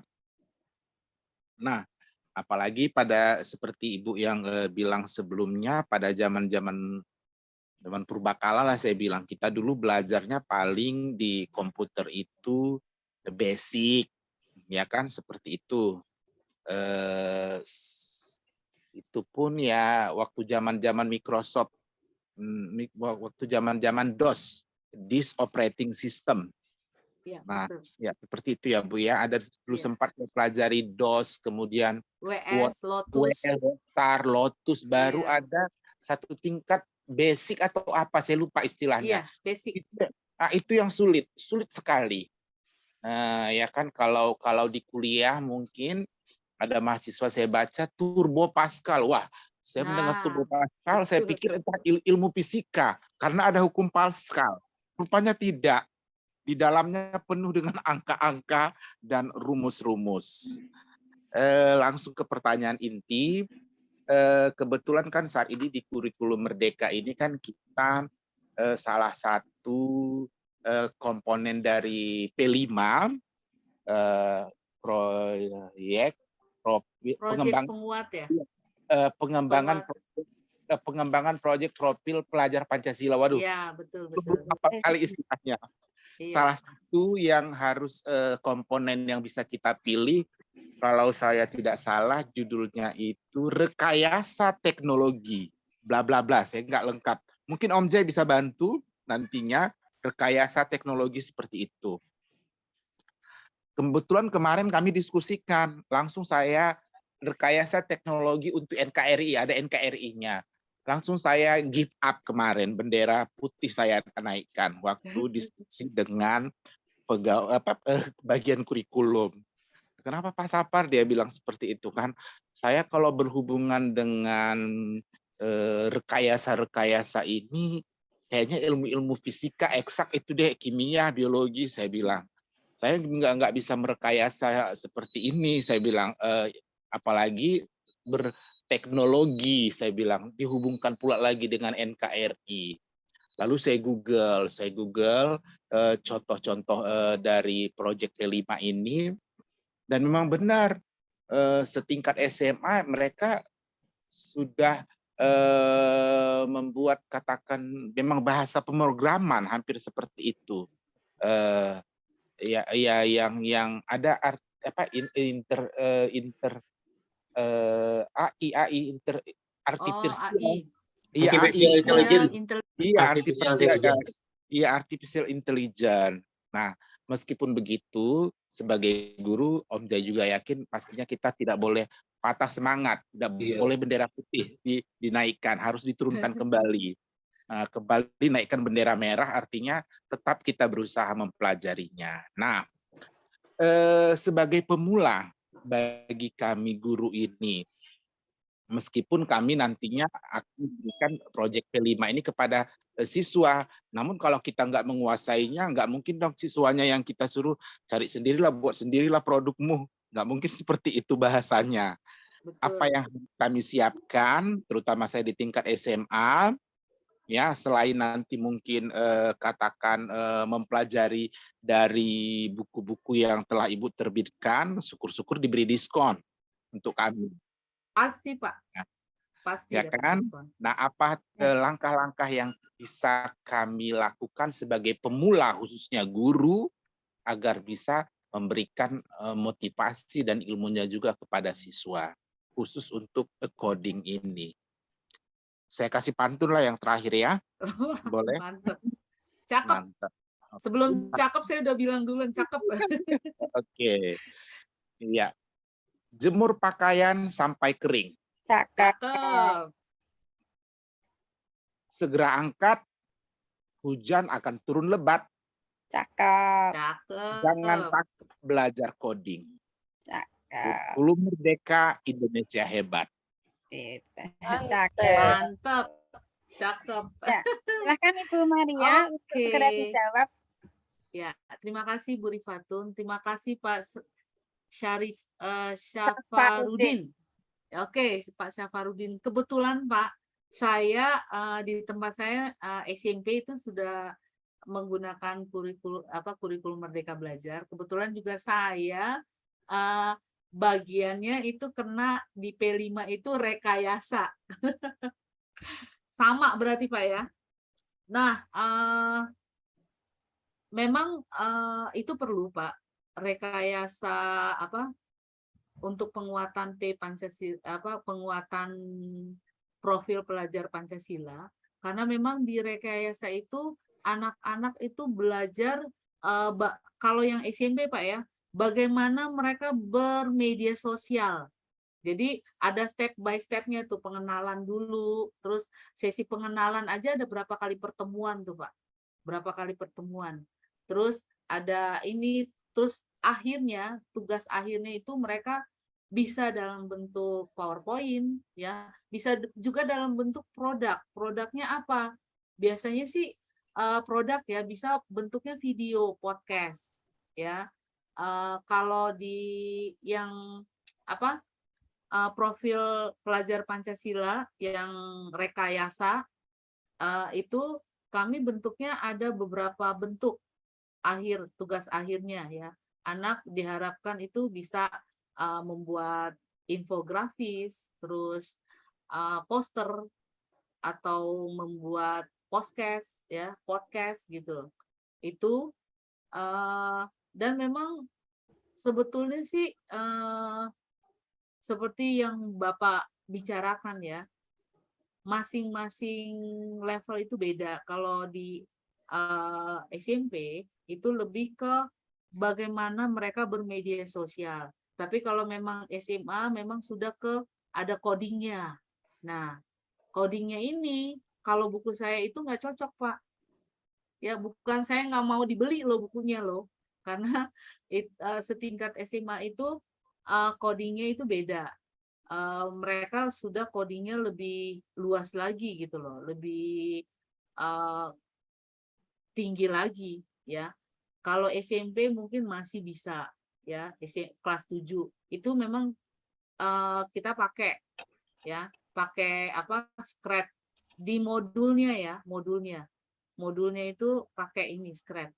Jadi kita rancang juga algoritmanya itu dengan menggunakan Scratch. Jadi teman-teman bisa menggunakan buku saya gitu loh. Jadi tinggal dimasukin aja CP-nya atau ATP-nya ya. Rancangannya seperti apa, ininya ya, ATP-nya itu bisa teman-teman buat ya. Disesuaikan dengan elemen yang ada. Teman-teman mau ngambil berapa nih? Mau semuanya? Boleh ya. Tapi kalau teman-teman mau banyakin coding gitu, ya teman-teman ambil 6 ya Om Jaya ya, 6 kalau mau banyakin coding. Jadi di algoritmanya itu yang dibanyakin gitu loh. Hanya 6 elemen yang diambil. Jadi 3 elemen di semester 1, 3 elemennya di semester 2. Kalau yang penguatan itu, kalau nggak salah sih kalau yang rekayasa itu awal ya, project awal tuh. Kalau nggak salah ya Pak Sarifudin ya. Itu project awal memang. Terus ada lagi, emang kita bisa memilih 3 project ya. Masing-masing sekolah tuh bisa memilih 3 project. Di situ ada pilihan, ada beberapa project. Salah satunya rekayasa itu harus ya.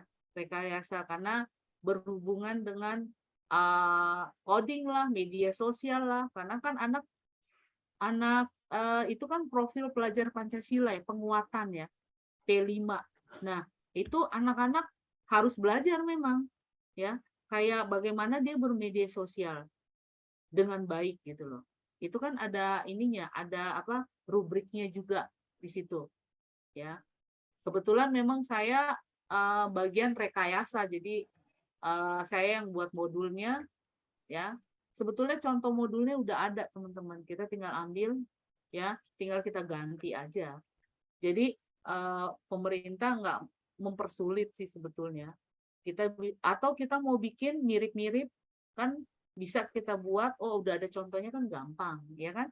Tinggal dilihat aja, oh mau mirip atau kita mau versi begini. Karena RPP-nya yang saya tahu, kalau kurikulum Merdeka itu ada yang menggunakan RPP 1 lembar, monggo. Ada yang menggunakan RPP-nya yang panjang juga boleh, ya. Modulnya pun dibebaskan membuat modul. Teman-teman mau buat modulnya itu terperinci juga boleh, tidak terperinci juga boleh.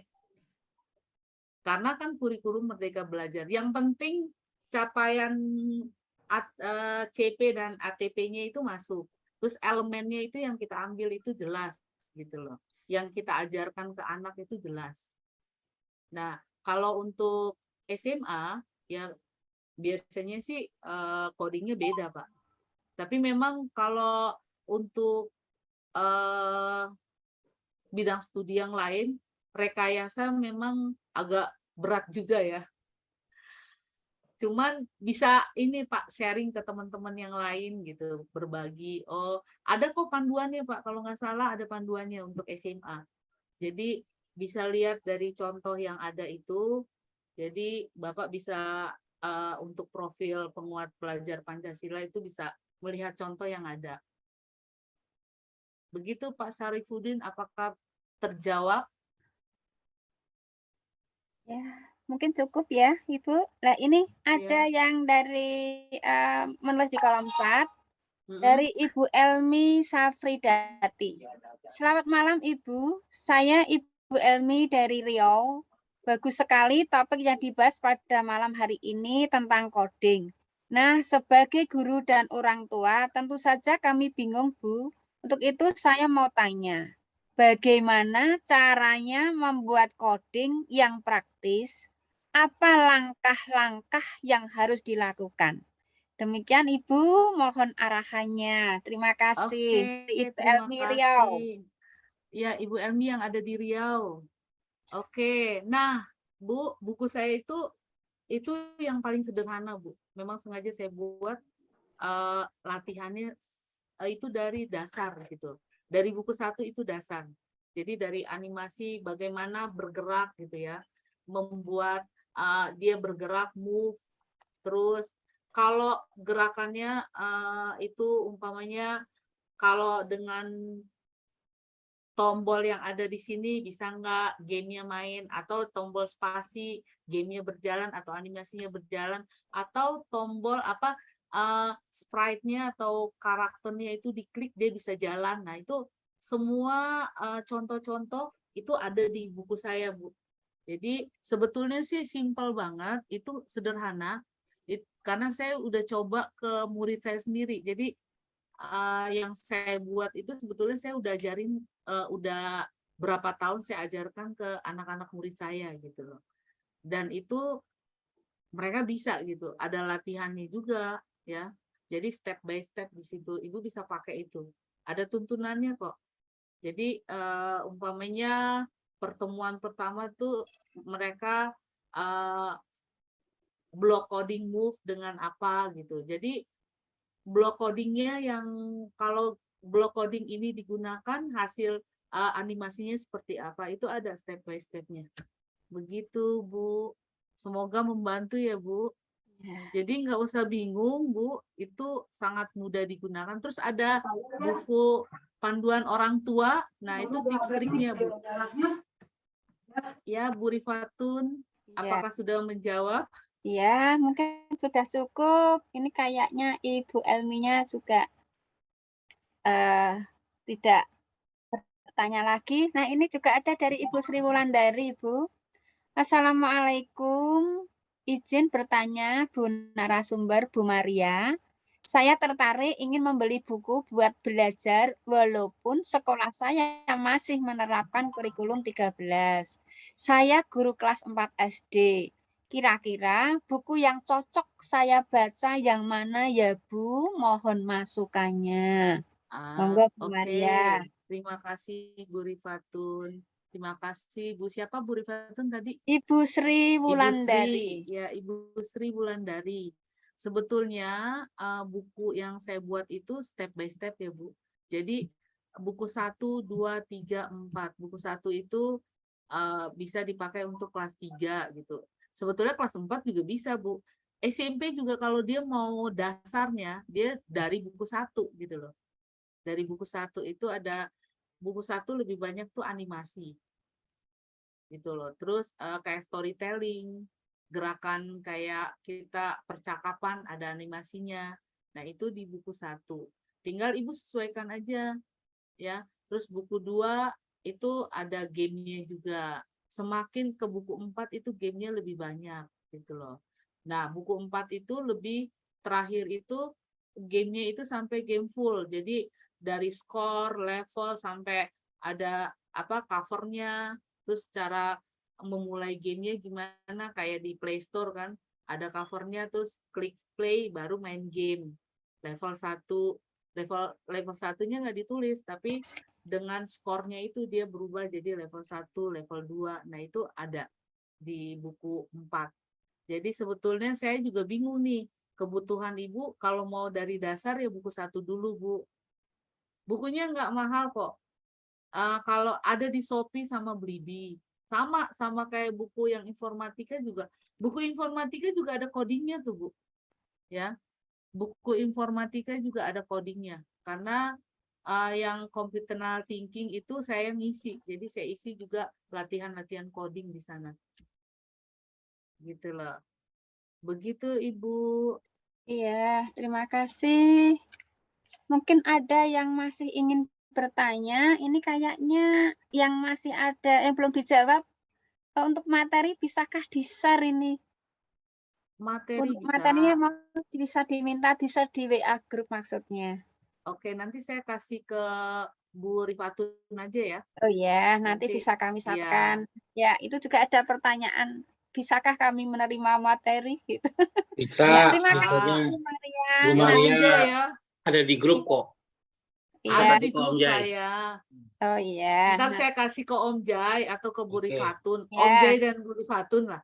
Ya, itu nanti sudah bisa saya WA Bu. Terima kasih untuk tanya secara detail. Terima kasih. Oh sudah. Terima kasih. Ini dari Ibu Elmi sama Bu Sri Wulandari. Terima kasih atas jawabannya. Sudah dijawab gitu. Ini masih ada yang mau bertanya yaitu Oke. Bapak Yumif Pustaka Bestari. Monggo dipersilahkan untuk membuka mikrofonnya Pak.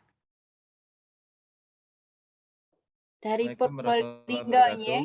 Ya, Waalaikumsalam Probolinggo. warahmatullahi wabarakatuh. Ini izin Waalaikumsalam. bertanya, mohon maaf tadi saya tinggal sebentar. Kalau coding kan diaplikasikan ke game ya. Andai kata game-game kayak pembelajaran contoh kayak bagaimana cara masuk ke perpustakaan, terus bagaimana peminjaman itu bisa ya kayak di model-model kayak gitu. Sekalian promosi mungkin. Teknik-tekniknya seperti apa ya? Gitu aja. Kayak saya ini nih Bu, maaf Pak, karena jaringan kali ya. Ada yang kepotong bisa mungkin Gini, Bu Rifatun bisa kasih. biasanya kan coding kan identik dengan game permainan mungkin dibuat pembelajaran atau apa. Bagaimana kalau coding ini Iya. dipakai untuk pengenalan perpustakaan, Bu? Jadi kayak permainan bisa, tapi nggih. Kebetulan saya sekarang posisi lagi lembur, Bu, lagi di perpustakaan. Oke. Di lembur. Maaf Bu Maria, mungkin Bu Maria bisa menutup untuk share screen-nya, bisa untuk ditutup dulu. Slide-nya tutup dulu, Bu. Ini saya cuma satu nih Bu. Stop screen dulu, Bu. Stop screen dulu. Share screen-nya biar iya. Yang Share itu. screen-nya Oh stop iya dulu. benar. Iya. Sorry. Aduh. Biar tak besar PPT-nya. Bu Maria. Biar peserta kelihatan semua. Iya, betul. Stop share screen. Nah, terima kasih. Silahkan Bu Maria untuk menjawab pertanyaan dari Pak Yumif Pustaka Bestari Probolinggo. Oke, terima kasih Bu Rifatun, terima kasih Pak Pustaka Yunif ya, Pak Yunif Pustaka Bestari Probolinggo. Oke, sebetulnya sih Pak, coding scratch itu contohnya banyak ya Pak ya. Di websitenya, kalau Bapak lihat juga ada. Jadi ada kumpulan hampir ratusan itu dari seluruh dunia itu Pak. Jadi mereka bikin ada animasi, ada game, ada macam-macam Pak itu. Ada tutorial ya, bentuk tutorial. Nah, kayak perpustakaan itu kan sebetulnya bisa kita buat, Pak. Kayak apa?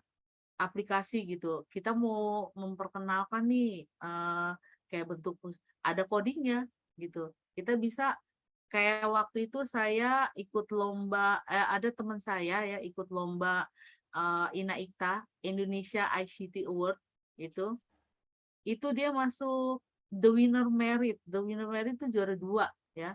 Itu dia menggunakan Scratch tapi dia buat ini kayak presentasi gitu loh, Pak. Itu kayak memperkenalkan. Jadi mengenalkan kalau ini kan mengenalkan tentang budaya lah, budaya di Indonesia gitu, dari Sabang sampai Merauke. Jadi kalau dia klik ini, klik apa lambang daerahnya, maka akan muncul di situ nama daerah, terus apa dari senjata sampai dengan pakaian adatnya itu ada, ya keterangannya ada.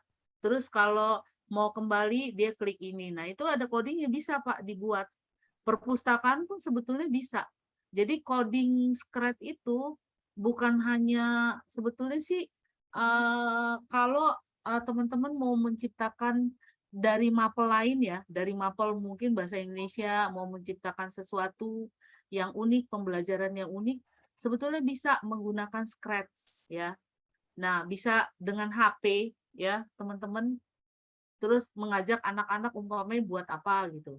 Kayak IPA ya. Kalau SD kan ada IPA ya, teman-teman ya, IPA.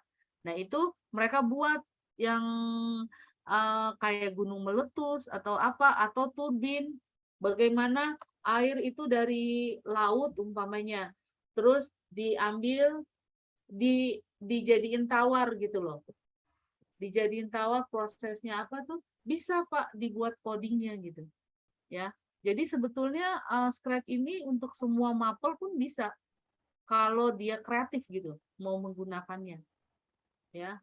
Itu bisa. Tapi kalau untuk panduannya mungkin kalau untuk ini perpustakaan Bapak susun dulu nih bentuk perpustakaannya apa nih mau bikin seperti apa. Umpamanya pertama judul dulu ya perpustakaan sekolah gini.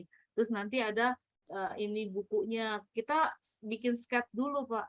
Biasanya kalau mau buat coding seperti itu dulu, dirancang dulu baru nanti kita buat codingnya untuk lebih gampang gitu. Karena ini kan anak-anak juga belajar seperti itu. Mereka mau buat apa nih? Umpamanya mau buat storytelling tentang apa. Nah, itu ada step by step-nya.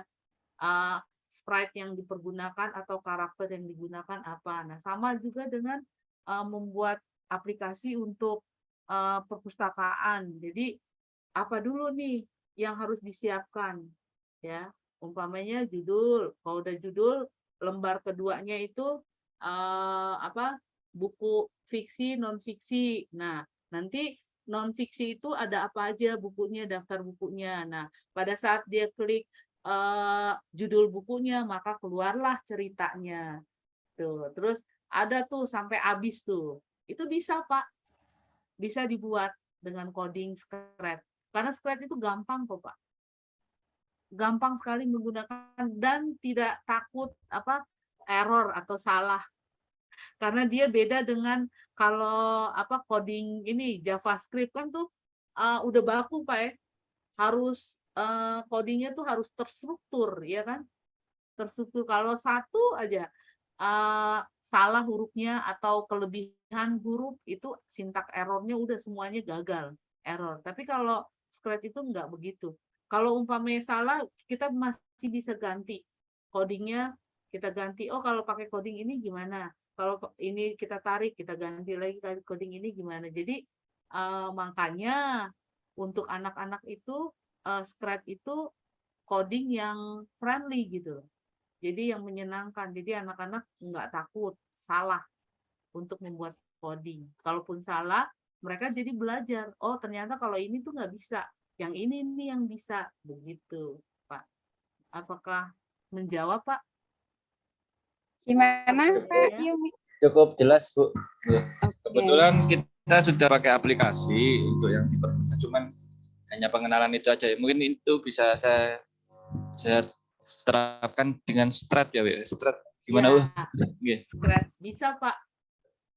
Buat ngajarin ke anak-anak, umpamanya mereka punya perpustakaan pribadi. Sebetulnya Scratch nantinya juga bisa dibuat APK-nya, Pak. Itu ada di ini. Bisa lihat tutorialnya di Google, Pak, untuk bisa jadi APK. Jadi mereka bisa itu di HP mereka jadinya. Jadi yang saya inginkan kan dengan adanya APK pengenalan perpus, jadi bisa menarik siswa itu untuk membaca, terus tahu step by step dari peminjaman secara otomasi, kemudian sampai pengembalian juga. Oke, terima kasih, Bu. Iya, sama-sama, Pak. Ya, demikian pemaparan materi dan sekaligus tanya jawab, dan ini waktu sudah menunjukkan pukul 21:12 sehingga kita mundur sedikit. Mungkin sebagai kata penutup itu kepada Ibu Maria kami persilahkan. Oke, terima kasih Bu Rifatun. Sebetulnya saya ini ngeblank juga ya kasih kata penutup ya. Tapi yang saya ingin bagikan ke teman-teman, pokoknya jangan takut mencoba gitu. Dicoba deh. Belum tentu pikiran kita ya seperti yang tadi ya. Kita berpikir begini, ternyata pada saat kita coba itu mungkin lebih bagus dari apa yang kita pikirkan gitu. Jadi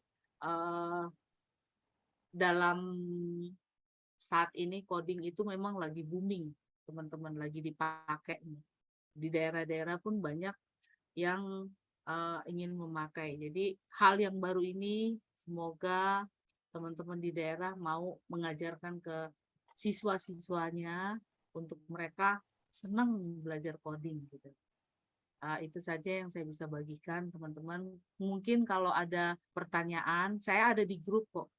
Jadi teman-teman, dan saya juga suka memantau. Kalau umpamanya nggak terjawab, teman-teman bisa ke Bu Rifatun atau ke Bu Leni atau ke Om Jai. Itu paling cepat, Pak. Potong, Bu. Saya jawab. Ada nggak YouTube-nya mungkin, Bu? YouTube dari Kalau yang punya saya, sebetulnya saya punya YouTube tutorial, Pak, untuk membuat game gitu dari awal, level, skor dan sebagainya. Tapi saya nggak publikasikan. Jadi biasanya untuk ngajar anak saya cuma kasih link, terus anak belajar dari situ gitu. Mereka buat sesuai dengan tutorial yang saya buat gitu. Tapi kalau berarti Ibu bisa ngangkat saya jadi murid, Pak. Saya tak tapi belajar. Kalau iya, Pak, tutorial ini yang buat buat perpustakaan itu saya belum, Pak.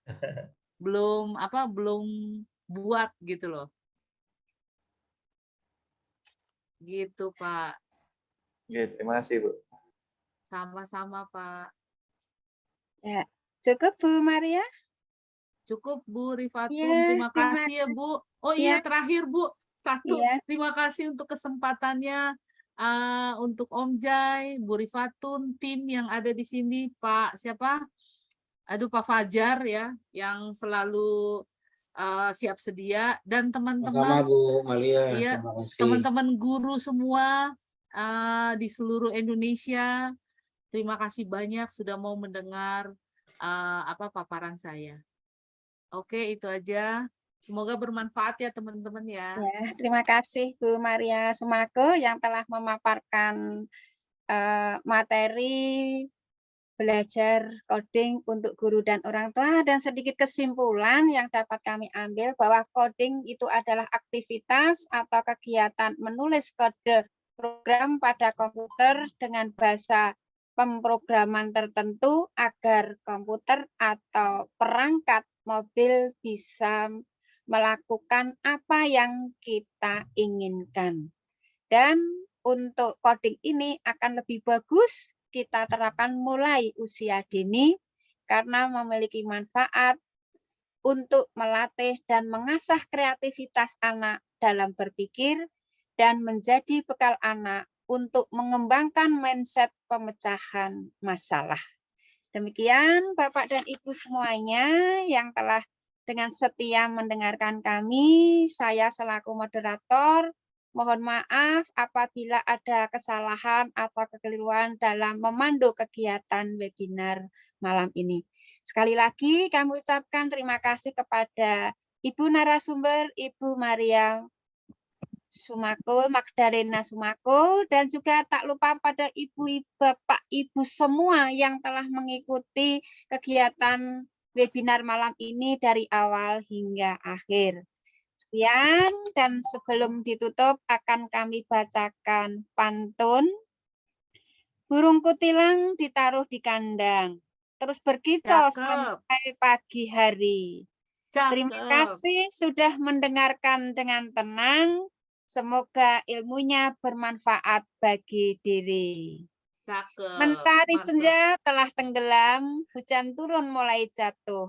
Kami tutup webinar dengan salam. Wassalamualaikum warahmatullahi wabarakatuh. Waalaikumsalam warahmatullahi Terima kasih, Om Jai. Cakep. Terima kasih, Bu Maria Sumakul. Teman-teman semua, ada Ya. informasi sedikit dari Om Jai buat teman-teman yang belum bergabung di WA Group. Bisa bergabung di WA Group dengan menghubungi nomor cantik 0815 915 5515. Kalau ada nomor lain yang menghubungi Bapak Ibu dengan profil Om Jai, itu bukan Om Jai ya. Karena sekarang lagi banyak nih orang menipu pakai foto orang lain. Ya bukan hanya Om Jai, ternyata ada banyak Pak Encon, terus Tembur Ani dan lain sebagainya. Nah, oleh karena itu teman-teman kalau ingin belajar bagaimana aman bermedia digital, bisa ikut webinar Kominfo hari Kamis jam 2.14.00. Ajak murid-muridnya ikut dalam kegiatan itu dan teman-teman mendapatkan sertifikat gratis dari Kominfo yang bisa digunakan untuk kenaikan pangkat guru PNS. Siap, makasih Om Jai. Buat teman-teman juga yang ingin bergabung di kelas informatika, salah satu narasumbernya ada Ibu Maria Sumakul. Kita membuka kelas informatika untuk jenjang SD, SMP, dan SMA, serta SMK. Nah, untuk buku-buku gratisnya, Bapak Ibu tinggal mengunduh di buku gratis di Kemdikbud atau terbitkan buku gratis. Kalau ingin bukunya yang bagus, yang bermutu, yang diterbitkan oleh penerbit Andi, salah satu penulisnya adalah Ibu Maria Sumakul, teman-teman bisa pesan ke penerbit Andi, atau teman-teman bisa japri Ibu Maria Sumakul yang nomornya tadi sudah ada di sana, ya di WA ataupun di WA Group. Begitu saja Bapak Ibu, pertemuan kita malam ini masih ada, sekarang baru 4 pertemuan Bu ya, masih ada 12 kali pertemuan lagi. 16 kali lagi. 16 kali lagi untuk Bapak Ibu mendapatkan sertifikat yang diterangkan oleh saya sendiri dan Ibu Ketua Umum Profesor Dr. Unifah Rosidi. Nah, bagaimana kalau misalnya kita bolong-bolong kayak Pak Joni Helmi, selamat malam Pak Joni. Kita bolong-bolong. Ya, selamat malam nih dari Sumatera Barat nih, dari Padang aja datang. Ya. Jadi kalau misalnya kita bolong-bolong, tenang. Semua kegiatan ini direkam di YouTube. Jadi Bapak Ibu yang berhalangan hadir di pertemuan 1, 2, 3, baru keempat ikut, bisa lihat siaran ulangnya. Dan jangan lupa Bu Rifatun ya, membuat resumenya ya, untuk kita jadikan buku. Jadi kita rencana kelas public speaking ini jadikan buku, mana-mana Bu Leni nih. Koordinatornya Ibu Leni, supaya nanti Bapak Ibu dapat poin dan koin. Ya. Poinnya dapat koinnya dapat dari royalti buku. Kayak Bu Maria Sumakul tuh, udah bisa beli rumah baru sama mobil baru. Amin, amin. Sementara baru fotonya dulu ya Bu Maria. Baru foto, amin. Tapi insya Allah terwujud itu karena buku coding itu yang ngarang masih sedikit. Iya betul betul. Yang menulis itu masih sedikit dan di Kemdikbud sendiri belum menerbitkan buku untuk jenjang SD. Jadi kesempatan Bu Maria Sumakul dan teman-teman untuk memasarkan bukunya. Yang baru ada itu SMP, SMA, dan SMK. Begitu saja ya teman-teman semua. Kalau makasih mau Om Jai. Webinar supaya ya sama-sama Pak Doni ada mohon jangan infonya sampai nanti Om Jai. Ya WA-nya dihack. Nanti ada forum tersendiri yang diselenggarakan oleh Kominfo. Salah satu narasumbernya adalah Om Jai dan juga ada Ibu Wiwin Sabayanti dan Pak Yori dari Ikatan Guru TIK PGRI. Terima kasih teman-teman semua. Selamat malam dan jangan lupa setiap Selasa ya. Setiap Selasa malam Rabu bisa menghubungi Ibu Leni di 0855 1173 282 di menu chat. Mungkin Bu Leni sebagai koordinator ada yang mau disampaikan, Bu Leni? Siap Om Jay. Bapak Ibu hebat yang merindu untuk menerbitkan buku antologi public speaking, mari bergabung bersama Bapak Ibu guru hebat lainnya. Kita ada public speaking jilid 1 yang akan terbit. Segera bergabung di grup. Hubungi nomor saya di 0855 1173 282. Saya akan masukkan ke grup. Baik. Terima kasih Bu Yufmi. Pustaka saya akan masukkan ke grup. Bagi Bapak Ibu yang ingin bergabung, silakan chat saya akan langsung masukkan ke grup untuk penulisan buku antologi public speaking yang pasti terbit di bawah naungan Ibu Bunda Kanjeng. Terima kasih Om Jai. Terima kasih semua Bapak Ibu.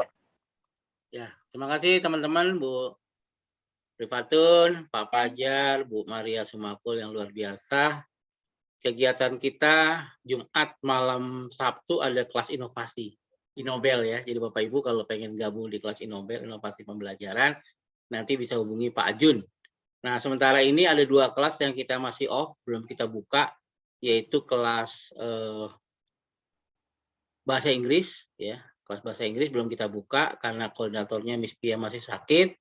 Yang kedua, kita akan buka mudah-mudahan dalam waktu dekat yaitu kelas guru motivator literasi digital yang alhamdulillah bukunya sudah terbit 2, tinggal menunggu buku terbit yang ketiga. Hal ini kita undur karena koordinatornya masih sakit dan mudah-mudahan buat teman-teman yang udah ngirim tulisannya bisa segera mendapatkan bukunya. Dan Sabtu malam Minggu tanggal berapa ya? 20 Agustus apa 21 Agustus saya lupa. Pokoknya Sabtu malam Minggu kita akan tanggal 18 18. Ya, Sabtu malam Minggu. Bentar Om, salah. Tanggal berapa tuh? Pokoknya hari Sabtu malam Minggu, Senin, Selasa. Ya, tanggal 20. Tanggal 20 ya, 20 Agustus kita akan open ceremony kelas belajar menulis. Ya, nanti akan dipimpin sama Pak Brian, Bu Leli, Bu Aam dan teman-teman semua, ada Pak Dail yang dikoordinir oleh tim Solid. Teman-teman bisa gabung di belajar menulis PGRI dengan sertifikat 40 jam hanya melalui WA Group.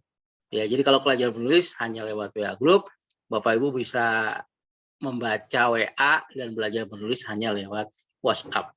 Demikian informasi dari Om Jai, Guru Blogger Indonesia. Lebih kurangnya mohon maaf. Billahi taufik wa hidayah. Assalamualaikum warahmatullahi wabarakatuh. Waalaikumsalam warahmatullahi wabarakatuh. Ya, selamat malam semuanya. Mohon maaf. Makasih Bu Maria, makasih Bu Rifatun, Pak Fajar. Sama-sama. Kami tutup ya Bapak Ibu. Terima kasih Bapak Ibu guru hebat semuanya.